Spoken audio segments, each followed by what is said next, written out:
Բարի երեկո, Tribune-ի եթերում կարճ միացում հաղորդաշարն է, ամփոփում ենք անցնող շաբաթվա քաղաքական իրադարձությունները, սթափ վերլուծություն տալով այդ ամենին։ Այսօր մեր տաղավարում հյուրընկալել ենք ռազմական փորձագետ Դավիթ Ջամալյանին։ Բարև ձեզ, պարոն Ջամալյան։ Շնորհակալ եմ մեզ հյուրընկալվելու համար։ Պարոն Ջամալյան, վերջերս հայտնի դարձավ, որ 44-օրյա պատերազմին առնչվող քննիչ հանձնաժողովի զեկույցն ուղարկվել է ազգային ժողովի այսպես կոչված առաջին բաժին եւ գաղտնի տեղեկություններին հասանելիության թույլտվություն ունեցող падգամավորները կարող են ծանոթանալ դրան եւ բնականաբար պահել այդ տեղեկությունները իրենց մտքում, ինչպես իրենք են ներկայացնում ճակերտների մեջ, այսինքն զեկույցի ներկայացման ֆորմատի շուրջ Անդրանիկ Քոչարյան եւ Ալես Սիմոնյան հակամարտությունը այսպես կարող ենք համարել ոչ ոքի իրականում։ Հիմա ազգային ժողովի պատիվ ունեմ խմբակցությունից Տիգրան Աբրահամյանը բնականաբար վերլուծելով եւ մեկնաբանելով այս ամենը ասում է, որ սա դեռ այն ժամանակվանից, երբ ստեղծվում էր 44-օրյային առաջող քննիչ հանձնաժողովը, որի նպատակը փաստորեն ոչ թե հենց պատերազմական հանգամանքների վերլուծությունն էր, մեղավորների ճշգրիտ շրջանակի ճշգրտումը, այլ այդ պահին ուղղակի հասարակության շրջանում տրամադրությունները, մեղմասները լիցքաթափելը։ Հայաստան խմբակցությունից падգամավոր Գեղամ Մանուկյանն ասում է, որ արդեն ծանոթացել է բնականաբար գաղտնիության շրջանակում փակագծեր նա չի բացում եւ ասում է, որ ավելի շատ հարցեր է առաջացնում հենց ուղղված Փաշինյանին, վարչապետ, նրա կատարած կադրային սխալ քաղաքականության, խայտառակ նշանակումների, բանակի հետ կապված ոչ համակողմանի վերլուծության արդյունքում արդեն ռազմավարական որոշումների կայացման հարցերով, այսինքն կատարվել են նպատակամղված գործողությունների եւ որոշումների շատերը ճակատագրական սխալ են դարձել, փաստորեն ունեցել ենք պատերազմի այդ դառը ելքը իրականում։ Դուք ինչպես կմեկնաբանեք այն փաստը, որ պարզ էր նաեւ, որ 2024 թվականին Անդրանիկ Քոչարյանը ասում էր, որ սեպտեմբերից այդ զեկույցը պատրաստ է իրականում։ Ինչու էր Անդրանիկ Քոչարյանը այն մոտ 1 տարի պահում իր մոտ եւ մինչ օրս ոչ մի բացահայտում դրա մասին ընդհանրապես առհասարակ չենք լսել եւ հիմա էլ ուղարկվել է այսպես կոչված առաջին բաժին։ Ինչպես խոսեցինք այն ժամանակվա KGB-ն։ Ներկայացուցչությունը ոչ ֆորմալ։ Ոչ ֆորմալ։ Պետական հաստատություններում խորհրդային տարիներին։ Եկեք մեր ուղեղը չծանրաբեռնենք Անդրանիկ Քոչարյանի մոտիվացիան ման գալով։ Չեմ կարծում, որ եթերը ապականել այդ անունազգանունը հերթական անգամ տալով ճիշտ է։ Լավ։ Եվ առհասարակ այդ իրենց այդ նիկոլականների կզվարթոցը, հա, այդ բանկայի մեջ սարդերը ով կուտի, ով կկծի։ Դե գոնե եթե դրանից շահեր են մյուս կողմը շատ լավ կլիներ բնականաբար։ Թողուտ են իրար։ Կոնգլոմերատ է, որտեղ բացի նյութապաշտական, մորթապաշտական անբաներից, մոտիվներից ոչինչ այս մարդկանց իրար չի կապում, մեկ էլ փոխադարձ կոմպրոմատներն ու վախերը։ Թողնենք այդ բանը, կոնգլոմերատը։ Հիմա բուն հարցի վերաբերյալ, տեսեք, ես առավել քան համոզված եմ, կասկած չունեմ, որ եթե 4 տարի, հաստորեն 4 տարի, քննել են բոլոր հնարավոր միջոցներին դիմել են, որպեսզի ոչ միայն այդ պահին հանրությանը հանգստացնեն, ինչպես իմ լավ բարեկամ Տիգրան Աբրահամյանն էր ասել, այլև ավելին, մաքրեն Նիկոլ Փաշինյանին։ Մեղքը խայտառակ, ոչ թե պարտության, այլ դավաճանության, մեղքը դավաճանության վարկածը կամ հերքեն, կամ եթե անհերքելի ինչ որ բաների հանդիպեն փաստերի շեղեն օբյեկտին դավաճանության, մի խոսքով մաքրեն Նիկոլի կերպարը։ Գերխնդիրը այս հանձնաժողովի աշխատանքի սա է։ Հիմա իրենք չեն հաջողել, այդ նպատակին իրենք չեն հասել։ Ես վստահ եմ, որ եթե իրենք գտնեին այնպիսի ծանրակշիռ փաստեր կամ փաստարկներ, որով արդարացվեր Նիկոլի կերպարը, որտեղ հստակ կլիներ, որ այլ գործոններ են եղել, չգիտեմ, Նիկոլից անկախ, այնպիսի փաստեր եթե ի հայտ բերեին, որով կապացուցեին, որ Նիկոլ Փաշինյանի անձնական մեղքն այս ամենում չկա, իրենք այդ մասին շատ վաղուց կսկսեին տարփողել, առավել եւս հաշվի առնելով, որ իրենք հիմա նախընտրական շրջանում են եւ բնականաբար այն, ինչ իրենց կարող էր ուժեղացնել, իրենք կդարձնեին դրոշակ եւ ուրեմն իրենց քարոզչական ստրատեգիայի կարևոր այդ մի քանի թեզը սկսեցին իրականացնել, տարածել մարդկանց ուղեղները լվան, չեն կարողացել, այնքան ակնառու է համակարգային դավաճանության հանգամանքը, որ անգամ մեծ ցանկության դեպքում այդպիսի ռեսուրսներ ծախսելով չեն կարողացել ստեղծել այն բարենպաստ պատկերը, որով մաքրեն Նիկոլի եւ իրենց նաեւ կերպարը, մենակ Նիկոլը չի, իրենք են, կոնգլոմերատն է, առաջի էշելոնը ամենայն դեպս չեն կարողացել եւ հիմա իմ կարծիքով իրենք շատ հստակ ուրեմն հասկանում են, որ այս թեման եթե հիմա հրապարակային քննարկման դնեն, իրենք միայն տուժելու են, միայն այն հարցը թե որովհետեւ դու քննարկման ես բերում հակառակ կողմից այնպիսի փաստեր ու փաստարկներ կբերվի, որ ուղղակի իրենք նախընտրական շրջանում կհայտնվեն շատ ողորմելի վիճակում, այո, բայց արդեն իսկ այս գաղտնիության շղարշով պատելը, արխիվացնելը, արդեն իսկ իրենց թուլության մասին է խոսում, իրենց խոցելիության մասին է խոսում է այն մասին, որ իրենք վախենալու բան ունեն, թաքցնելու բան ունեն, եւ ոչ ավելին։ Եվ սա շատ մեծ հաղթաթուղթ է մեր պետականակենտրոն ուժերի ձեռքին, որովհետեւ եթե ասելիք ունեիք, եթե դուք ունեք այնպիսի փաստեր ու փաստարկներ, որով կարող եք արդարանալ, ապացուցել, որ ձեզնից անկախ պատճառներով է եղել կամ, չգիտեմ, դուք շատ եք ուզել հաղթել, բայց չի ստացվել, այդ մասին հրապարակած կարող եք ասել, բայց փաստեր կան, բաց աղբյուրներից ստացված փաստերը, եթե մեկ ամբողջության մեջ են համակարգում, այդ մոզաիկան եթե ձևավորում ենք, գալիս ենք մի շատ պարզ հետևության, գործ ունենք համակարգային դավաճանության հետ, ոչ ավելի, հիմա տեսեք ինչ ասես, թե չեն մոգոնել այդ բառի համար ներողություն եմ խնդրում, արդարացնելու համար Նիկոլին իր այդ առաջի էշելոնի նիկոլականներով, օրինակ որոշ ծառայամիտ են ստրկամտության հասնող կոնֆորմիզմով տառապող նաև զինվորականներ կան համակարգում, որոնք հիմա առաջ են քաշում, դա արծրունական այդ թեզն է, 5-րդ սերնդի պատերազմ ա եղել, մենք պատրաստ չենք եղել, իբր, թե հիմա եթե այդ թեզը օրինակ այդքան ապացուցված, այդքան ազդեցիկ, հիմնավոր է, հա, դե բա բերեք այդ թեզը, այդ ձեր այդ քննիչ հանձնաժողովի կոնտեքստում առաջ բերեք, որ Ադրբեջանը 5-րդ սերնդի պատերազմ է վարել, իսկ մենք իբր պատրաստ չենք եղել, այ 2 տարի ինչով եք զբաղվել, եթե պատրաստ չենք եղել, իրականում անհեթեթություն, 5-րդ սերնդի պատերազմ իհարկե կա նման հասկացություն, բայց տարիներ շարունակ մեր զինված ուժերն են պատրաստվել այդ պատերազմին եւ հետո բոլորովին այլ պատճառներով դավաճանության համակարգային դավաճանության պատճառով է, որ բանակը հարվածի դնելով, բանակը ջարդելով պարտություն է բերվել, որի ֆոնին Արցախը հանձնելը իբր ներկայացվել է անայլընտրանքային ելք։ Ես ուղղակի հիշեցնեմ, որ առաջին շաբաթը ռազմագործողությունների պաշտպանության բանակը ջարդել է ադրբեջանական հարձակողական բռունցքը, հարձակողական ներուժը, հարձակողական խմբավորումները։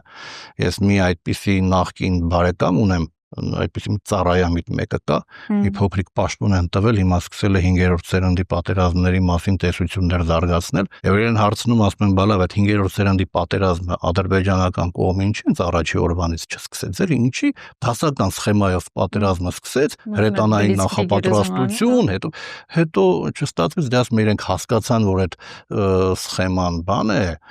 չի աշխատում, հետո նոր հիմար էին, էլի հետո նոր անցան։ Իրականում պաշտպանության բանակը առաջին 1 շաբաթվա ընթացքում ջարդ է տվել, հարձակողական խմբավորումները գրեթե ոչնչացված են եղել։ Բայց միայն բաց աղբյուրներից մի քանի տվյալներ բերեմ, որպեսզի մենք հասկանանք, էլ ինչ ասել է համակարգային դավաճանություն։ Օրինակ, Մովսես Հակոբյան, մեր ականավոր ռազմական գործիչներից մեկը, ում օրոք պաշտպանության բանակը իր հզորության գագաթնակետին է հասել ու ում կերպարը սարսափազդու էր։ Ես առիթ եմ ունեցել, պատիվ եմ ունեցել իր հետ աշխատելու, իր հետ շփվելու։ Մարդը անձամբ էր գնում, խրամատ, խնդիրը դնում, սպասում էր խնդրի կատարմանը, հետ էր գալիս։ Մենք հզոր բանակ, իհարկե, բարոյա հոգեբանական առավելությունը, աներկբա էր նախկինում։ Հիմա տեսեք, ինքը ինչ է հայտարարել մոտ 3 տարի առաջ։ Հրապարակավ ասել է, որ լրա համալրումը կասեցվել է։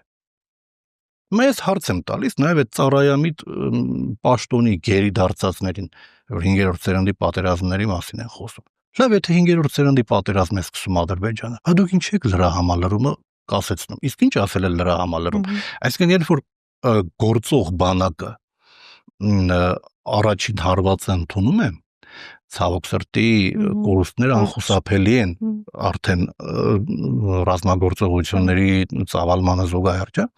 պետք է թիկունքից ռազմական մասնագիտական հաստիկները բանակի լրացնես ռեզերվում եղած ուրեմն քո համապատասխան մասնագիտության կադրերով հրետանավորներ, կապավորներ, տանկիստներ եւ այլն, որոնք հրետանավորներ տարբեր կատեգորիաներ կան։ Հիմա եթե դու դա կասեցնում ես ամենաթեժ պահին, ճակատագրական պահին սա։ Դու մտնում ես եթեր ասում ես տնից կասկաները հավաքեք գնացեք, հիմա տեսեք ինչ են անում, կամավորականների հեղեղ է եղել։ Փառք ու պատիվ ու խոնարհում բոլորին, ովքեր գնացել են, անգամ վախեցել հետ են եկել։ Բայց գնացել, իրենց մեջ հաղթահարել են, թողել գնացել են։ Բայց երբ որ դու կամավորականներով հեղեղում ես Արցախը, իսկ այդ կամավորականների մեջ համապատասխան մասնագիտացում ունեցողները շատ քիչ են։ Քաոս է ստեղծվում, արհեստական քաոս։ Սա մեկ, երկրորդը, շատ արագ ասեմ, ես գիտեմ, որ հարց եք ուզում տալ, նկատում, բայց արագ ասեմ։ Չէ, նույն շրջանակում է։ Հիմա տեսեք, երկրորդ օրինակ, բաց աղբյուրներից։ Ուրեմն հանրահայտ է, որ Դոնբասի կամավորականների միությունը հոկտեմբերի վերջին հայտարարությամբ է հանդես գալիս եւ ասում է, որ մենք Ռուսաստանի շահերը պաշտպանելու նպատակով մեր քրիստոնյա հայ եղբայրների կողքն ենք եւ կամավորական ուրեմն ուժեր ենք ուղարկում Արցախ, պատրաստ ենք ուղարկելու։ Ի պատասխան խոսքը մոտ 7000 հոգու մասին է եղել։ Այո, այդ մասին խոսել է Սամվել Մարդոյանը 4 անգամ բաց եթերից։ Ինքը Ղրիմից 450 հոգի էր պատրաստ վերել Դոնբասից, Ալեքսանդր Բարադայ անուն ազգանունով մարդ, հիմա էլ այդ մարդը կա բրիգադա իմենի Սվետովը Գեորգիա հիմա բանում Դոնբասում կտրում են 7000 հոգի հոկտեմբերի վերջին ճակատագրական օրերին։ Ինչ են անում սրանք, ազգային ժողովում կոնվենցիա են հաստատում, որով արգելում են վարձկանների մուտքը ռազմագործողությունների թաթերաբեմ։ Օնիկ Գասպարյանը այդ նույն հանձնաժողովի հետ հանդիպումից հետո շատ ծավալուն հայտարարությամբ է հանդես եկել եւ ինքն էլ է հիշատակել այս հանգամանքը, որ դուք ճակատագրական պահին այսպիսի կոնվենցիա եք հաստատել, որով ըստ էության ձեզ մեկնած ձեռքը չեք սեղմել, օգնությունը չեք ստացել։ Նա ավելին ասեմ, հոկտեմբերի 30-ին կամ նոյեմբերի 1-ին Դոնբասի կամավորականների միությունը համագումար է հրավիրում եւ իրենց եզրափակիչ հայտարարության 4-րդ թե 5-րդ կետը վերաբերում է հենց այս հարցին, ասում է մենք պատրաստ ենք գալ մեր հայ եղբայրների կողքը լինել, իսկ Հայաստանի ազգային ժողով այսպիսի կոնվենցիա հաստատեց, մեզ վարձկան բանեց ու վիրավորեց, ու դուք իրավական խոչընդոտ ստեղծեցիք ու մենք չենք կարող գալ։ Հիմա սա ինչ է։ 7000 հոգի, իսկ գալու էին հմուտ, զինվորականներ կռվի 7000 հոգի, պատկերացնում եք այդ պահին, եթե ասենք հարավ-արևելյան ուղղությամբ, հորադիզի ուղղությամբ, այսպես ասենք, այդ 7000-ը մարտի նետվեր։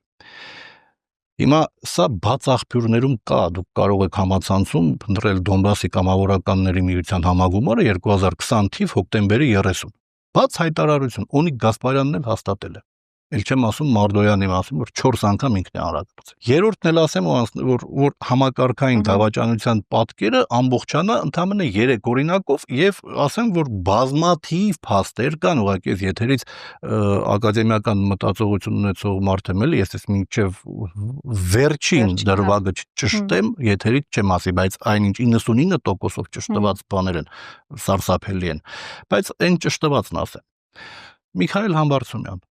եղել է մոտ 1 շաբաթ Հայաստանի ազգային անվտանգության ծառայության տնօրենի պաշտոնակատարը Քարամյանից հետո։ Հարցազրույց է տալիս 2021-ին Ագնեսա Խամոյանի։ Ինչ է ասում։ պետական անվտանգության մարմիններում թրծված սպա, ես շատ մեծ հարգանքով եմ իրեն վերաբերվում, անձամբ ճանաչում եմ,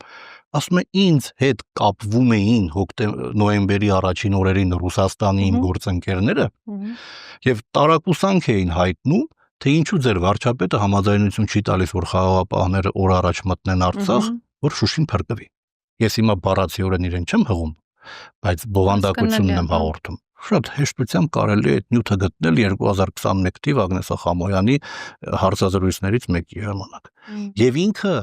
հասկանալով, որ մի աղետաբեր ու սարսափելի բան է տեղի ունենում, իր բարոյական նկարագիրը իրեն թույլ չի տալիս մնալ այդ պաշտոնում այդ պայն եւ ինքը հրաժարական է տալիս։ Ինչի համար ես իրեն շատ մեծ հարգանքով եմ մոտենում, որովհետեւ մարդը կարմիր գիծ ունի, որը եթե հատվում է ինքը իսկ ինչու պետք է օրինակ ինքը մտնի դավաճանության բեռի տակ։ Մարդը հրաժարական է տվել։ Հարգանքի արժանի արարք պետական պետական անվտանգության համակարգը պետական մտածողության դարբնոց է եղել։ Հիմա այս 3 օրինակը հերիք չի հասկանալու համար, որ տեղի է ունեցել համակարգային դավաճանություն, զոհերի աղետի ֆոնին Արցախը հանձնելու սխեման է խաղարկվել։ Հիմա ինչ էլ որ իրենք 4 տարվա ընթացքում այդ հանձնաժողովում մոգոն են գրեն, ջնջեն, այս 3 փաստն արդեն հերիք է։ Էլ չասած են մյուսների մասին, որ դեռ հələ ճշտելու կարիք կա։ Զարուրելի բաներ են, որ ուղղակի եթերից ասելու համար պետք է 100%-ով վստահ լինես, իսկ 100%-ով վստահ լինելու համար Ջամալյան ներողություն, որ այդ նույն դավաճանական շղթայի մեջ մտնում է օրերս արդեն էլի զոհված զինծառայողների հարազատների հանդեպ այդ վերաբերմունքը, հիմա էլ կալանքը արդեն 1 ամսյա դե ոչ միայն մեր գերիները բաքվում, անկասկած այդ նույն շարքը դեռ շարունակվում է եւ կշարունակվի, եթե Աստված չանի 2026-ին սրանք վերարտադրվեն, թեպետ ես կարծում եմ, որ իրենց երկրի երկրված է անհնարին է։ Իհարկե են կոտրում են հասարակության դիմադրողականությունը ամեն կերպ, հիմա էլ լկտիացել են, սանձարձակ են դարձել, այն ինչ անհնարին էր 20-25-ին, հիմա արդեն հնարավոր է, բայց հոգեվարքն է, սա չի օգնում։ Սերբակալեցին, կալանավորեցին, մարդու հանդեպ հարգանքն ու ակնածանքը հանրության շրջանում մեծացավ։ Վերջ իրենք տարբերակ էլ չունեն, բռնությամբ մարգինալացած հենարան չունեցող իշխանությունը զուտ բռնությամբ չի կարող երկար գոյատևել, սա աքսիոմատիկ ճշմարտություն է։ Մանավանդ Հայաստանի պարագայում մի օր կպայթի, ես հույս ունեմ, որ մենք ընտրություններով կամ իմպիչմենտով սահմանադրորեն եւ առանց մեծ ցնցումների իշխանապողության կհասնենք, էլի, բայց միևնույն ժամանակ մենք պետք է հասկանանք, որ այցուն, եթե Աստված չան եղավ, կարող է նաեւ անփառավարելի process-ներ գնան, ինչը շատ վտանգավոր է մեր պետականության համար եւ ամենավատթարագույն սցենարն է դա։ Հետեւաբար կամ impeachment, կամ ընտրություններ։ Հիմա սցենարներից մյուսի մասն էլ խոսենք, որովհետեւ թեման շատ ակտուալ է ու որ ասում եմ բոլոր անկյուններից խոսում են միայն դրա մասին, Թուրքիալեզու պետությունների կազմակերպության 12-րդ այդ գագաթնաժողովի արդյունքներով, որ Ադրբեջանում ընդունվեց Կաբալայի արդեն ինչ են դրան ասում հռչակագիրը, ինչը որում ընդգծված է Զանգեզուրի միջանցքի արդեն ռազմավարական նշանակությունը, ու շեշտելով, որ իհարկե դա բնականաբար կնպաստի հենց թուրքալեզու պետությունների միջև կապերի ամրապնդմանը, թուրքալեզու։ Բաքուն փաստում է, բառախաղ չի, բայց որ միջանցքի գաղափարը իրագործված համաձայնություն է արդեն։ Հայաստանի վարչապետի խոսնակը այս օրերս ասաց, որ փորձում է համոզել հանրությանը իրականում, թե Ալիևի խոսքերը չեն վերաբերում բացարձակ Հայաստանի տարածքին, բայց նույնը ասվում էր նոյեմբերի 9-րդ կետի մասին, որ դա բացարձակ ռուսական վերահսկողության մասին չէ խոսքը, որը տեսանք ինչով ավարտվեց Արցախի կորստով։ Հիմա Փաշինյանը մեկնաբանում է Վաշինգտոնյան այդ պայմանավորվածությունը նույնպես հռչակագիրը ու ներկայացնում է դա պատմական տրանսպորտային նախագիծ կամ իր այսպես կոչված խաղաղության ուղի, ասում է ինչ էլ ուզում եք անվանեք, ուզում եք հոգին լուսավորի Ալբերտ Էյնշտեյնն էլ անվանեք, ոնց ուզում են թող անվանեն, դա ուղի է, դա միջանցք չէ։ Ալիևը ուրիշ ձև է մեկնաբանում այդ ամեն ինչու, այնպեսի տպավորություն է, որ Թրամփի այդ ուղի նախագծով կոնկրետ Վաշինգտոնում կարծես մենք ներկա չենք եղել, ստորագրվել է ընդհանրապես Թրամփի եւ Ալիևի միջեւ, որովհետեւ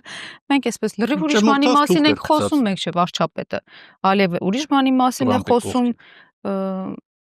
ու կարծես առաջարկվել է Ալիևին լրիվ ուրիշ բան, Հայաստանին լրիվ ուրիշ բան, բայց ստորագրել են նույն թղթի տակ, թեպետ այդ թուղթը իրականում աքսիոմատիկ բան չէ, էլի պարտադիր չի, կճղեն կշպրտեն մի կողմ, ինչպես շատ ժամանակ, շատ դեպքերում եղել է իհարկե։ Իհարկե։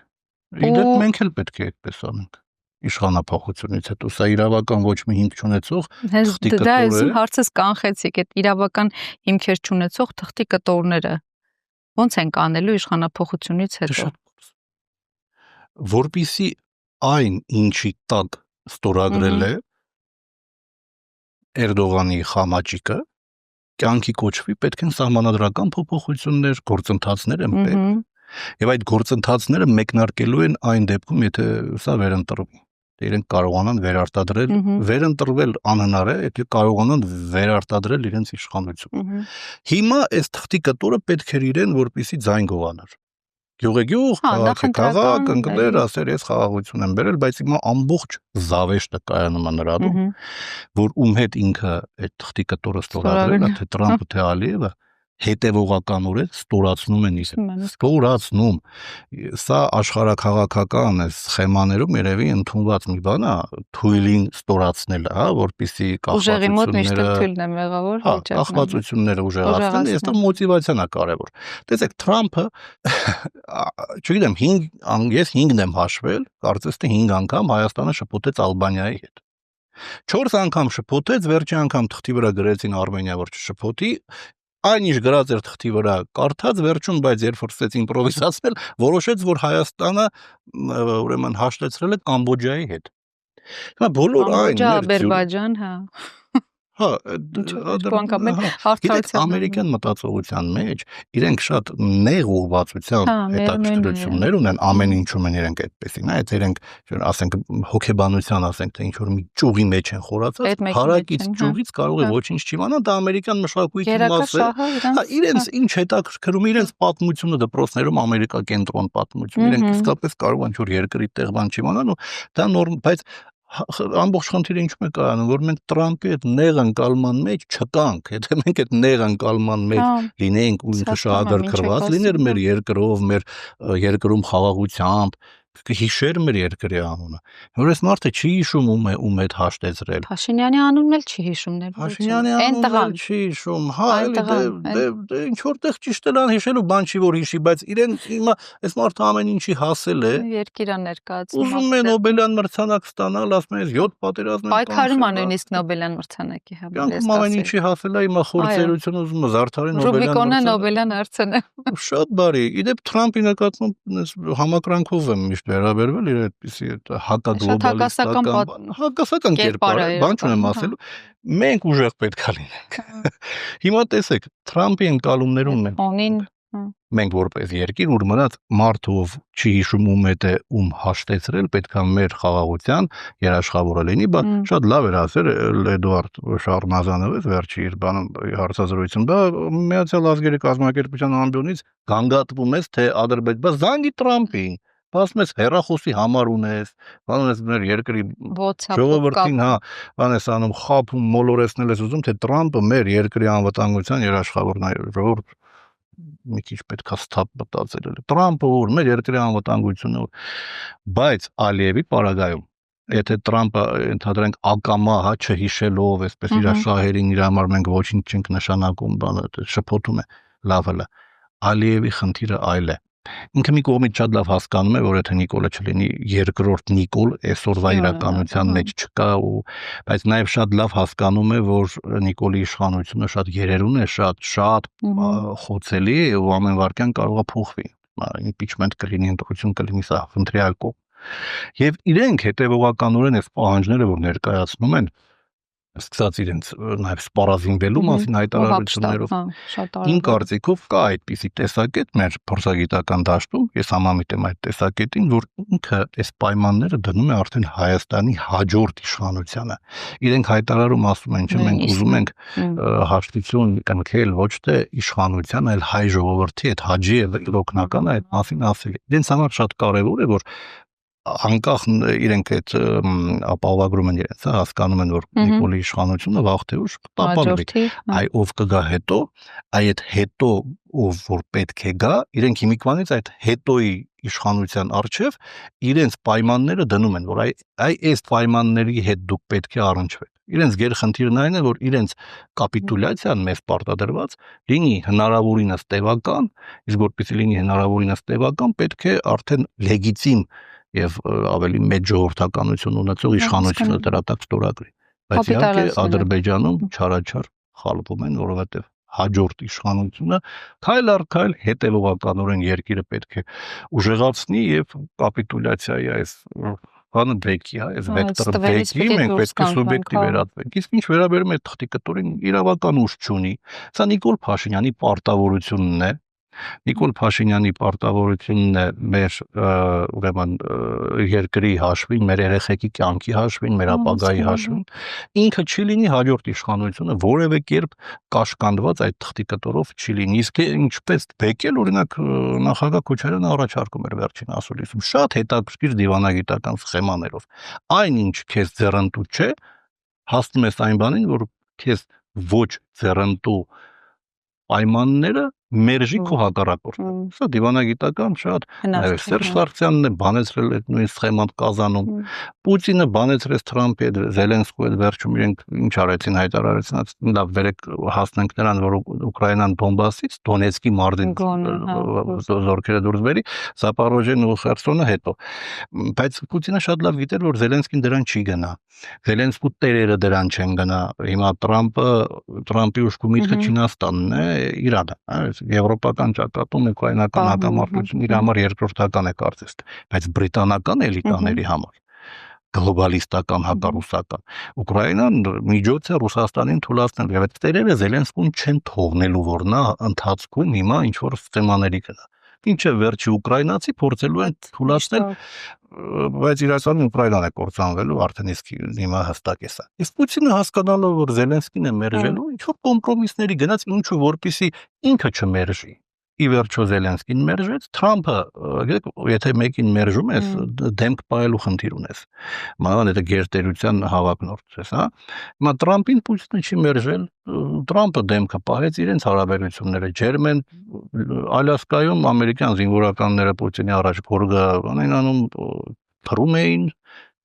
Այսինքն Միքայել հետ, որ այո, դու գիտես, որ քեզ սա ձեռնտու չի, հասնում ես այն բանին, որ քեզ ոչ ձեռնտու պայմանները մերժի քո թշնամին։ Եվ դու մերժողի հետ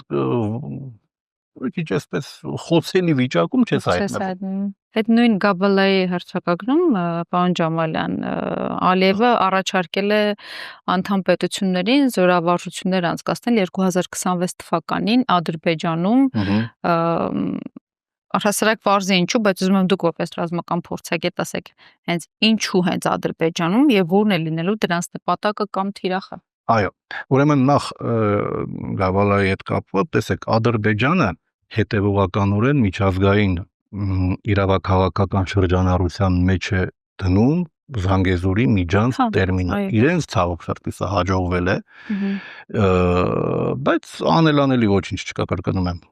նորմալ իշխանության օրոք, եթե մենք սուբյեկտ ենք, մենք էլ մեր ասելիք կարող ենք առաջ մղել, բայց իրենք հետևողականորեն ցանկացած իրավապայմանագրային հարթություն, իրենք հիմա մանավանդ անպայման Զանգեզուրի միջանցք տերմինը իրավաքաղաքական շրջանառության մեջ են դնում։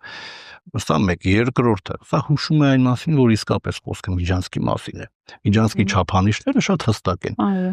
Մտավ Հայաստանի Հանրապետության տարածք անձնագրային ստուգում անցնելու է ոչ,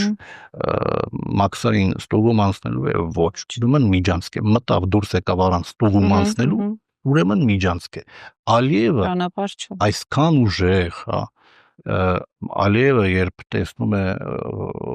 երբ հասել է այն բանին, որ Հայաստանի դե ֆակտո ղեկավարը հլու հնազանդ իր բոլոր կամայականություններն ու կապրիզները կատարում է, երբեք չէր գնա անգամ այդ նախաստորագրմանը, եթե այդ անարգել անցուդարձի կետը ապահովված չլիներ, եւ ի վերջո հենց սկզբից եւ այդ նախաստորագրումից մի քանի օր առաջ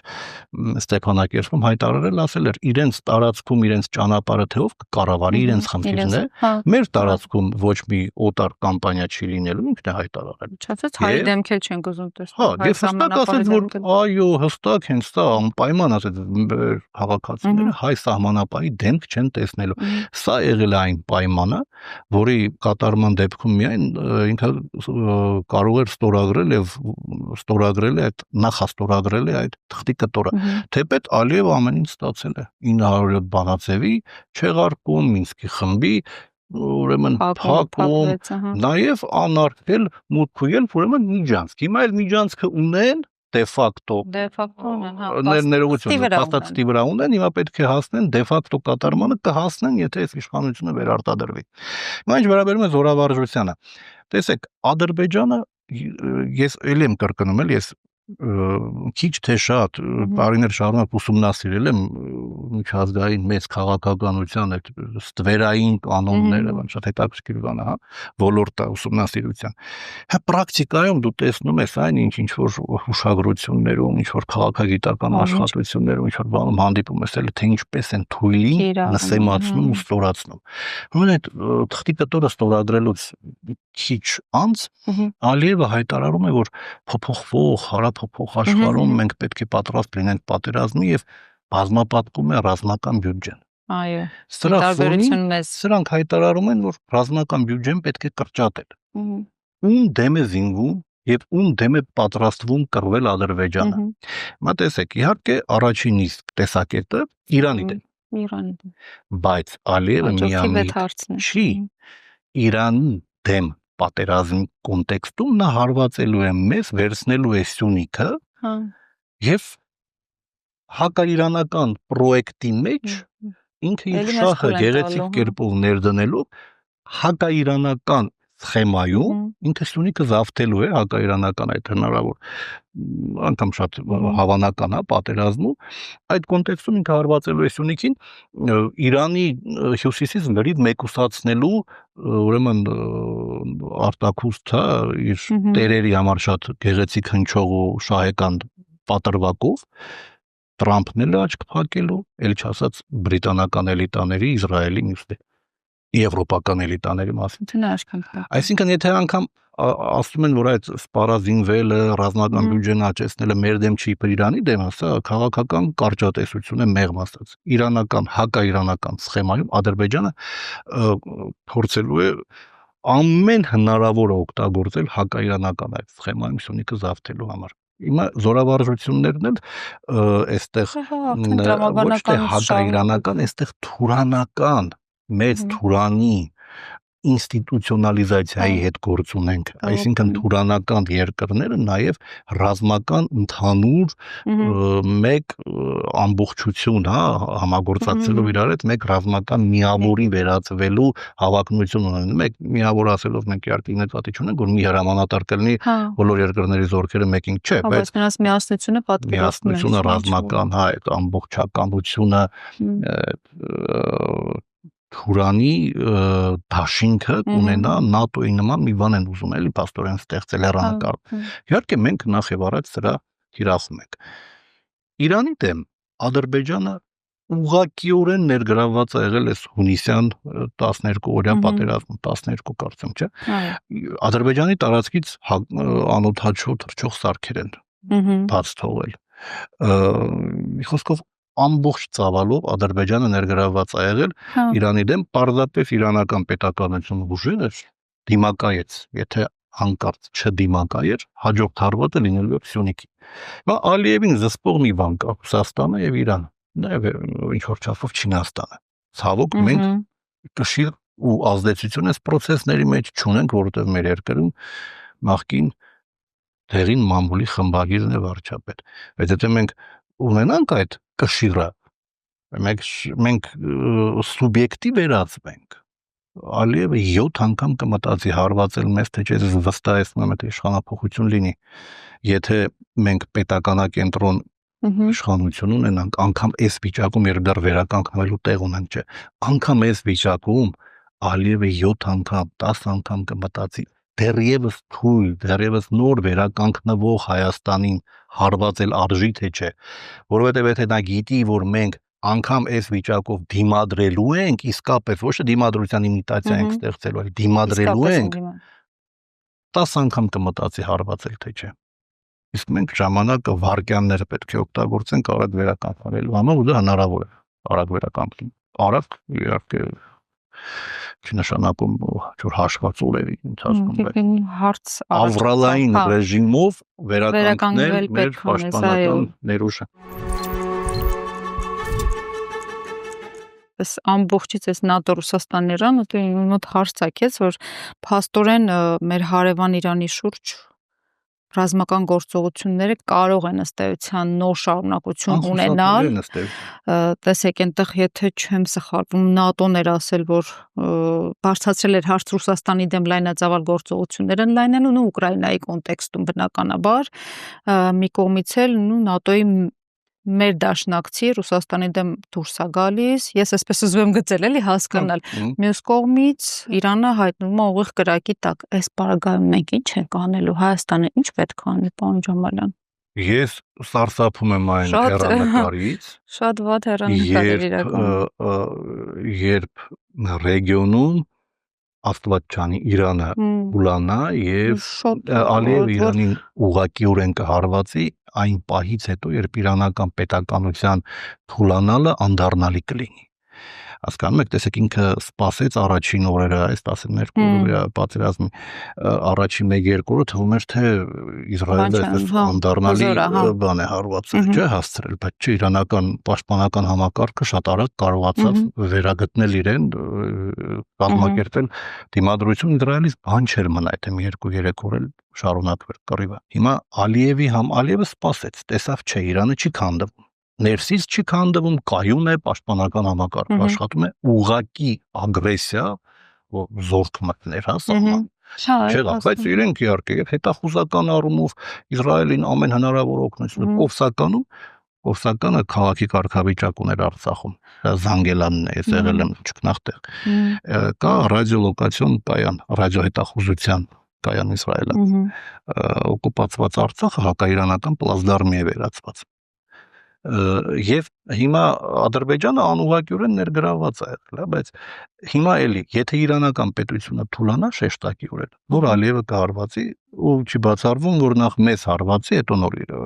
Իրանին, ու այստեղ Տրամպի այդ WhatsApp-յան հեռախոսը չի պատասխանելու։ Մենք ինչ պետք է անենք, իշխանություն կփոխվի։ Եթե մենք դիմադրելու պատրաստակամությունը ցույց դնենք, այդ ես ձեզ խորհուրդ կտամ հրավիրել Մովսես Հակոբյանին, թե ժամանակ ունենա, մեր լավագույն զինվորականներից մեկը, այս մարդը փորձել ենք, նա դեռ չի ուզում խոսել։ Դե երբ որ որոշի խոսել, տեսեք, ես ինչու եմ իր հետ, ինքը միակը չի իհարկե նման ունեցող, հա, այդ հանդուգն այդ միտքը ունեցող, ինքը ուղղակի կարող է շատ երկար ու շատ հետաքրքիր դրվագներ պատմել, թե ինչպես կարելի է կամք պարտադրել թշնամուն, ինչպես կարելի է կամքդ պարտադրել թշնամուն, դառնալ բարոյահոգեբանական առումով իշխող, ինչպես կաշկանդել թշնամու կամքը եւ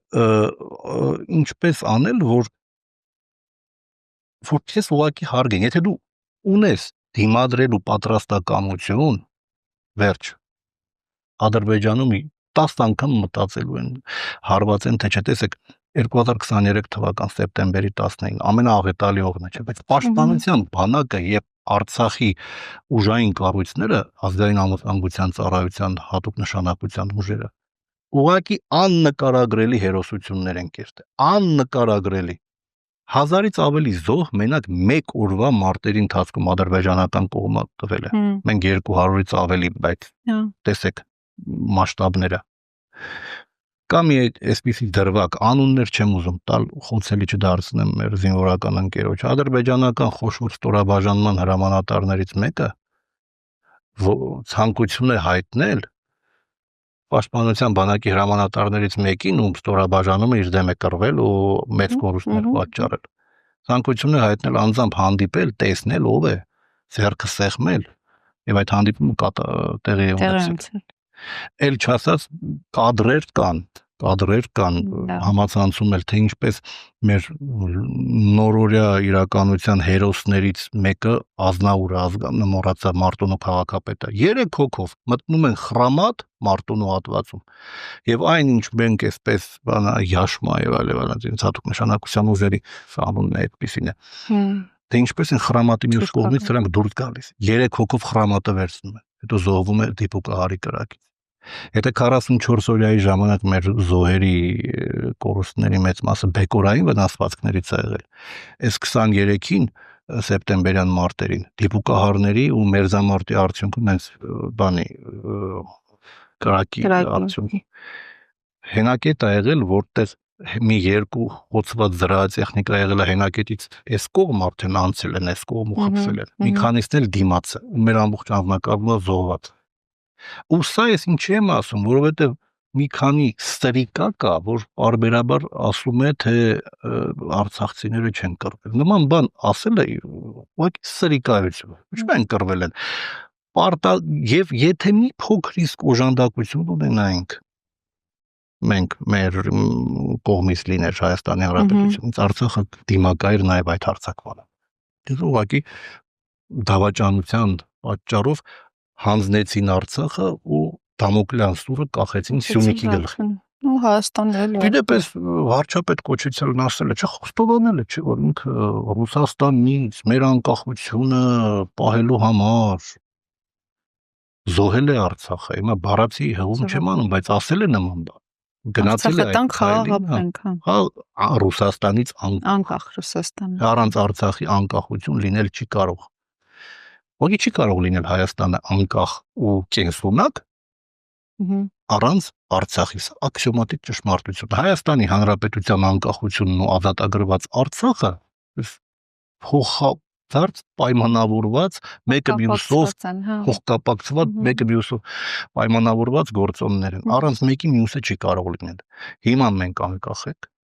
Հիմա ինչ մտավոր հիվանդություն կարող է էլի հոգեբույժները ինչ դիագնոզ կարող են տալ այն մարդուն, ով կասի թե հիմա մեր երկիրը անկախ է։ Մենք հիմա ավելի կախյալ ենք, քան խորհրդային միությունում էինք, իբրև հայկական ԽՍՀ անկեղծորեն։ Այն ժամանակ որևէ մեկը մեզ չէր պարտադրում Արարատից հրաժարվել։ Անգամ Ստալինն էր պաշտպանում Արարատ ունենալու մեր իրավունքը թուրքերի մոտ, մեր գերբի վրա։ Պարոն Ջամալյան, դե լավ, ի վերջո, եկեք sense փաստերով մի հետ ամփոփենք, մեր նույնիսկ նախկին նախագահները նոր իշխանությանը այս ոչ բարով ժառանգել էին ինչքան ներառյալ Արցախը 42000 կիլոմետր։ Հայաստան եւ Արցախ։ Հիմա այս պահի դրությամբ մենք ունենք պատկեր, որ 42 կիլոմետրը տալիս ենք Վաշինգտոնի վերահսկողությանը, կարելի ասել Թուրքիային ու Ադրբեջանին ենք տալիս։ Ունենք իսկ ունենք այս պատկերը իրականում 300 Արցախի մասին չենք խոսում, 300 ադրբեջանցիներ են գալու, Արցախի հարցը փակված է, արցախցիները արտագաղթում են, որքան էլ բողոքում են նրանց ձայնը լսելի չէ, այդ կոպիտ արտաքին ու անվտանգային քաղաքականության մեջ այնքան կոպիտ սխալներ են գործել, իսպար չկա, դիվանագիտություն գոյություն չունի, հիմա այս ամբողջ մթության մեջ մի հատ լուսավոր կետ կա առհասարակ ընդհանրապես ու լավ սկսենք դրանից ինչ է իրանից հետո թողնելու այս իշխանությունը ես հուսով եմ շատ արագ է թողնելու այդ մի բառով եկեք ասեք բայց այդ լուսավոր կետն եմ ուզում որպեսզի այսպես շատ հուսախաբել չլինեն մարդիկ ու այդ ծանրության այդ բեռնել չդնենք ժողովրդի վրա ասենք դուք եք մեղավոր էլի որ այսպես եղավ դե իհարկե եթե հաշվի առնենք որ մանիպուլյացիաները շարունակվում են մեդիա մանիպուլյացիաները իրենք մեդիա ռեսուրսներ ունեն Եվրամիությունը Հայաստանին օգնելու անվան տակ հիմա իրենք դրամաշնորհներ է տալիս, որ այս մեդիա մանիպուլյացիաները հաջողությամբ շարունակեն, իրենք մոլորեցնեն մեր հանրությանը, բայց այդ ամենով հանդերձ, ասեք լուսավոր կետը, չգիտեմ ինչքան է լուսավոր, բայց որ լուսավոր կետ կարելի է համարել այն որ մարդկանց մի զգալի մասը սթափվել է, փաստ է։ Լուսավոր կետ կարելի համարել այն, որ այս ողորմելի իշխանության ռեյտինգը ողորմելի է։ Իսկապես ողորմելի է։ Տեսեք, իրենք այդ հաղթաթուղթ էին ուզում սարքել, չէ՞, այս թղթի կտորը Վաշինգտոնյան, բայց սոցհարցումներով պարզվեց, որ ընդամենը 4% ավելացավ իր աջակցությունը։ Եվ ինչպես շատ ինչպես շատ դիպուկ էր ասել օրեր առաջ Երվանդ Բոզոյանը, ասել էր ինքը իր ընտրազանգվածը ինչ որ մի շատ սահմանափակ թվով մարդկանց կոնսոլիդացրեց, աճ չի գրանցել։ Մեր շատերն են այդ տեսակից։ Հիմա բայց էլի է պակասել, տարբեր թվեր են նշվում։ Հիմա տեսեք, էլի կպակասի, որովհետև ինչ էլ անես, ինչքան էլ հմեկը ազատություն ես, մեկ են այլասերվածի լրատվամիջոցներս, ինչքան էլ փորձեն այլասերել մարդկանց գիտակցությունը, փաստը մնում է փաստ։ Լսեք, որտեղ էր արդեն չեմ հիշում, կարծեմ BRICS-ի, չէ՞, համաժողովը որտեղ էր անցկացվում։ Հայաստանը Պակիստանի հետ դիվանագիտական հարաբերություններ է հաստատում։ Սրանք պետք է թուղթը բերեին, տարփողեին, ներկայացնեին, որ դարակազմիկ բան է տեղի ունեցել։ Հաջորդ օրը Պակիստանը վետո է դնում Հայաստանին BRICS-ի անդամակցությանը։ Հիմա մարդը ինչքան պետք է ինտելեկտուալ առումով սնանկ լինի, ինչ պետք է լինի այդ ուղեղի հետ, որ չտեսնի, որ ինչ-որ մի հատ շատ ողորմելի վիճակում ենք մենք, էլի։ Ինչն է սրանց ընտրելու, ինչի եք ընտրելու։ Չէ՞ որ սա անեկդոտի պես բան է, դու դիվանագիտական հարաբերություններ ես հաստատում մի երկրի հետ, ում հատուկ նշանակության ուժերը քո դեմ կռվել են, դեռ կռվելու են, հաջորդ օրը երկիրը վետո է դնում քո անդամակցությանը BRICS-ին, ինչի, որովհետև վրեժ է լուծում Հնդկաստանից։ Հնդկաստանը լավ է, Հնդկաստանի հետ, այդ ֆոնին Պակիստանի հետ։ Բայց չէ՞ որ բոլորն էլ հասկանում են, որ Նիկոլ Փաշինյանը չի խնդրել հնդիկներին վրեժ լուծել, կամ ոչ թե վրեժ լուծել, չի խնդրել հնդիկներին վետո դնել Ադրբեջանի անդամակցությանը։ Ինչ որ Հնդկաստանը իրենց որոշել են։ Պակիստանը հնդիկների վրեժը մեզնից ինչ է լուծում։ Որն ստապ միտք ունեցող մարդը կմտածի, որ Հնդկաստանը Նիկոլի խնդրանքով է վետո դրել Ադրբեջանի անդամակցությանը։ Այս մեր վիճակում։ Լավ ասեմ ինչի են դրում, ասֆալտ են անում, դպրոց են կառուցում իբր բաներով, բարեգործական դրամաշներով, հիմնադրամներով կառուցում են, ստացվում է դա անում է իշխանությունը։ Դե բայց ինչ են անում, բայց չէ դե մարդիկ միամիտ չեն։ Տեսեք, Նորքի զանգվածում ամեն գարում Գայի արձանի դիմացի այդ բաները, սալիկները հանում են դնում են։ Ես ընկերոջս հետ նաև արդեն 23-ին նայել եմ, էլի ուշադիր հետևել ենք։ Բերում դնում են քերծված սալիկներ, որը որ նոր պետքա բերեն դնեն, քերծված են։ Անցյալ տարվա տանում են, հաջորդ տարի բերում։ Մենակ թե ինչքան գումար է գնում այդ process-ի վրա, հիմա ըստ որոշ լուրերի, դեք վստահ չեմ, բայց կա այդպիսի տեսակետ, որ ասֆալտապատման պետական այդ բանը երաշխավորված ժամկետը 1 տարի է։ Պետականորեն բան կոռուպցիա չի, Նորքի զանգվածի Գայի պողոտան ամեն սեպտեմբեր քանդում են։ Օրինական կոռուպցիա, այո։ Ինչ ա եղել այդ ասֆալտին, իսկ ինչի է մի տարի, ինչի 10 տարի չի։ Ես Արցախի ազատագրված Արցախով անցել եմ, ուղն ու ծուծը գիտեմ էլի Արցախի։ Արաքսի զուգահեռ ճանապարհ կար, որ Հեյդար Ալիևն էր սարքել Նախիջևանի հետ կապ հաստատելու համար։ 40 տարի էր անցել այդ ասֆալտը կար։ Հիմա դուք այստեղ Երևանի կենտրոնում, լավ Արվարձանում, ամեն տարի ասֆալտ եք անում,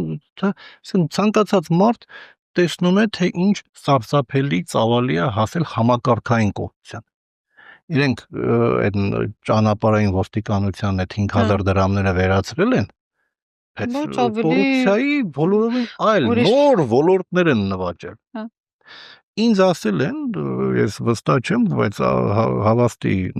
գիտակ մարդ է ասել, ճշտեք, տեսեք, կա այդպիսի բան թե չէ, որ Երևանյան այս քաղաքապետարանի այդ մունիցիպալիտետի բյուջեների մեջ կա հատուկ բան, կետ, հրատապ ծախսեր, որը չի եղել նախկինում։ Այդ լրագրողական հետաքննություն կարելի անցկացնել։ Կա նման բան թե չկա, կա հրատապ ծախս կետ քաղաքապետարանի այդ բյուջեներում։ Կա թե չկա։ Նախկինում եղել է, թե չի եղել։ Ըստ իմ տեղեկությունների նախկինում չեղել, հիմա է եղել։ Հիմա ես էլ այդ հրատապ ծախս ասվածը, որ գիտեմ, որ այդպիսի բան կա, ասում են, ու հետո որ դուրս ես գալիս օրինակ Պարույր Սևակ փողոցում, որտեղ կայուն պարբերականությամբ կոյուղաջրերը դուրս են գալիս ու հոսում են։ Լվովյան փողոցում առաջի զանգված հոսում են, ամիսը 1 անգամ հոսում են։ Դե էդ էլ հրատապ ծախս է, չէ՞ դրա դեմը պայքարել։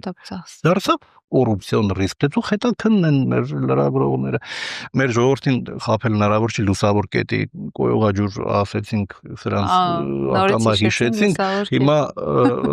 հիմա որպեսզի այս թեման ավարտենք, նայեք, իսկականից մեր երկիրը պատկերավորենք, կոյուղաջրի մեջ է։ Այդ կոյուղաջրի աղբյուրը հնարավոր է փակել։ Այդ կոյուղաջրի աղբյուրը հնարավոր է փակել կամ impeachment-ով, կամ ընտրությունների ժամանակ ռեյտինգ չկա, մարգինալացած են, ատելություն կա սարսափելի մեծ ծավալի բնակչության շրջանում, որը շատ վատ է։ Գիտես դրա ելքը ինչպիսին կլինի, այդ պայթյունը կլինի թե չի լինի,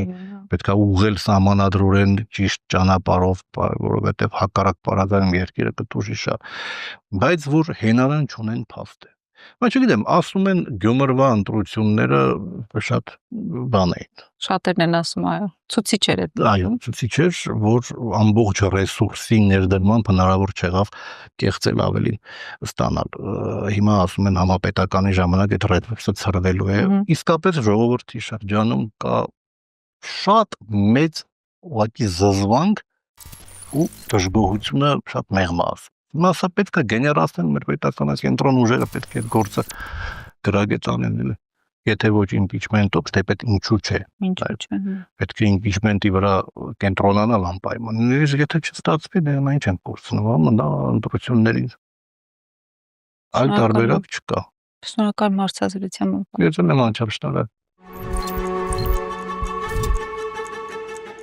Սիրելի հետևորդներ, եղեք ակտիվ մեր Facebook-ում, YouTube-ում, նաև Patreon-ում, շաբաթվա անցուդարձին առաջինը եւ մշտապես հետևելու համար։ Կհանդիպենք։